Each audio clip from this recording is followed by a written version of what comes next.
Abe Lincoln's Hat.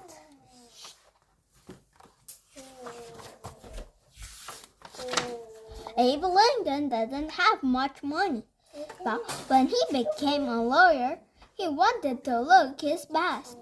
He bought a long black coat and a tall black hat. Every day, Abe wore his hat to his new job. People noticed the tall man in the tall hat. He was friendly to everyone. When he needed a lawyer, they remembered him. Abe lived in Illinois. His state was mostly wilderness. And more settlers came. They built houses and farms and new towns. Sometimes they didn't get along. They argued over lands and animals and money. Lawyers and Abe could help people settle their arguments. They could help people get a fair trial in court. Abe Lincoln was a smart lawyer. People came to him with all kinds of problems. He helped them all, but he had one problem to solve. He forgot to answer letters. He forgot where he put important paper. A good lawyer cannot forget. Abe wanted to be a good lawyer, but he was not a good paper keeper. What could he do? Abe had an idea. His tall hat. He could push letters deep inside it. He could stuff notes into the letter band. When he took off his hat, the paper would remind him what he had to do. The idea worked most of the time. One day, some boys tricked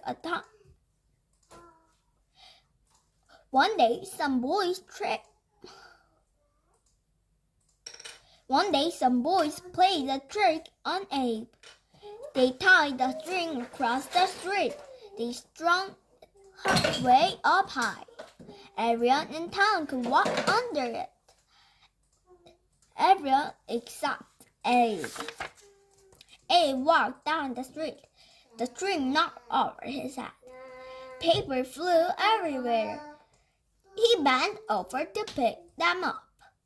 The boys ran out of hiding. They jumped all over him. Abe laughed. He was not mad at the boys. He liked a good joke. But the trick did not stop him from carrying papers in his hat. Once the lawyer sent Abe a letter. Abe stuck it in his hat. The next day, Abe bought a new hat. He put away his old one. Weeks later, the lawyer wrote again. "Why didn't you answer my letter?" Then Abe remembered.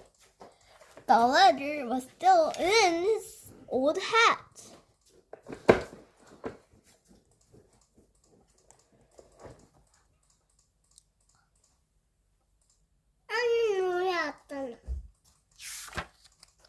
Many towns in Illinois. Listening library. Many towns in Illinois had no lawyers and no judges. So every spring and fall, a judge and some lawyers traveled from time to time. Abe went too. He packed his hat with papers, his checkbook, and his handkerchief. At the head of the parade of lawyers rode the judge. No one could miss him. He weighed over 300 pounds. two horses pulled his buggy. Abe's horse was skinny and slow. His name was Old Buck. Abe and Old Buck traveled lonely country roads in the snow, in the rain, in the mud. Travel made Abe very tired. He dreamed of soft bed and a good meal. But the lawyers had to stay in the country inns. The food was bad. The room was cold. The beds were crawling with bugs.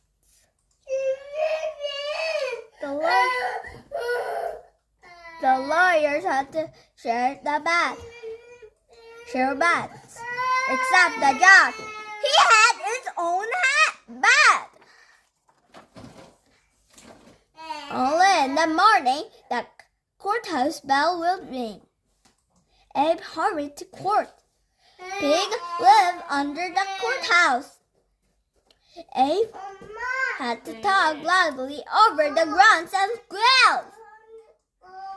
People came from near and far to hear Abe. He made trials easy to understand. He told jokes and stories. People say he could make a cat laugh. One, Abe whispered a joke to another lawyer. The lawyer laughed out loud. "Quiet!" the judge yelled. "You're fined $5. When the trial was over, the judge asked to hear the joke.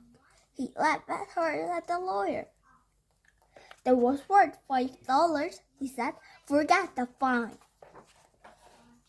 At another trial, the men argued over who owned the young horse. Each said he owned the mother of the colt. Abe led everyone outside. He put the two grown horses on the side of the lawn. He held the colt on the other side. Then he set the colt free. It led straight to his real mother.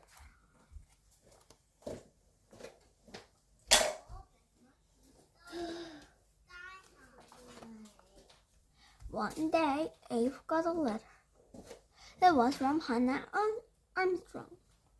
Years before, Abe had lived with their family. Mrs. Armstrong cooked for Abe. She sewed up the holes in his fence. Now she begged for Abe for help. Her son Dove was in jail for murder. Abe did not stick his letter on his hat. He wrote back right away. "Of course, I'll help you." Dove had been a big fight. It was very dark, but the men said he saw Dove kill someone. Dove said he did not do it. Abe believed Dove, but how could he prove that the man was wrong or lying? "How could you see in the dark?" Abe asked the man. "The moon was full," the man said. "It was as bright as day." "Are you sure the moon was full?" Abe asked again and again. "Yes," the man repeated. Then Abe held up a famous book of facts. It said there was no moon in the sky at the time of the fight. Now, no one believed the man anymore. The judge set Dove free. Abe believed slavery was wrong. His state has laws against it, but the laws were not clear. Many blacks are treated like slaves. Nance was one of them. She worked for a storekeeper, sold her to another man. This man treated Nance badly, so she would not work for him. Abe argued for Nance in court. Illinois was a free state, she said. All its people are free. whatever their color. The judge decided Abe was right. From then on, no one could be bought or sold in Illinois. Abe had to save at night, but half the states in America still had slaves. In the new states of West. In a few years later, they would be new states of West. Abe did not want slavery to spread to the states. Abe tried to elect to the U.S. Senate. If he won, he could make laws